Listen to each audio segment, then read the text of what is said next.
Especially husbands కి చెప్పేదన్నా, వైఫ్లు మనకంటే కొంచెం ఎమోషనల్లీ వీక్ ఉంటారు. ఎంత వైఫ్ గానీ, జాబ్ చేస్తున్న వైఫ్ గానీ, ఏవైనా గానీ హస్బెండ్ కంటే వైఫ్ సర్కిల్ చాలా చిన్నది. హస్బెండ్ వచ్చినాక ఆల్మోస్ట్ వైఫ్ లకి హస్బెండే మెయిన్ సర్కిల్ అయిపోతాడు. బట్ హస్బెండ్ మాత్రం బయట తిరుగుతూ ఉంటాడు. సో ఎందుకంటే హస్బెండ్ కి వైఫ్ కంటే మెంటల్ టెన్షన్స్ ఎక్కువ ఉంటాయి.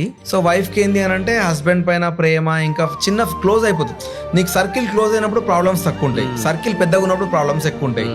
నా పాయింట్ ఏంటంటే హస్బెండ్ ఏం చేయాలంటే, నాకు ఇన్ని ప్రాబ్లమ్స్ ఉన్నాయి ఇవన్నీ చెప్పకుండా, నీకంటూ నేను నమ్మి నీ వైఫ్ ని ఇంటికి వచ్చింది కాబట్టి ఆమె బాధపడకుండా చూసుకునే రెస్పాన్సిబిలిటీ అన్న. నీ దగ్గర డబ్బు ఉండని ఉండకపోని అట్లీస్ట్ ఆమె మూడ్ ని బట్టి, ఆమె మూడ్ బాగాలేదనుకున్నా వాళ్ళు ఏం కోరుకోరన్నా, మనం పక్క నుండి నేనున్నా నీకు, లేదంటే వాళ్ళని ఒక 2 నిమిషాలు నవ్వించగలిగితే చాలన్నా. ఎందుకంటే ఇప్పుడున్న సిచ్యువేషన్స్ లో అసలు టైమే సరిగా దొరకట్లేదు కలిసి ఉండడానికి. ఆ ఉన్న కొద్దిసేపు ఏవో ప్రాబ్లమ్స్ మాట్లాడుకుని గొడవ పడే కంటే ఉన్న కొద్దిసేపు ప్రశాంతంగా గడపడానికి టైం చూస్తే చాలన్నా.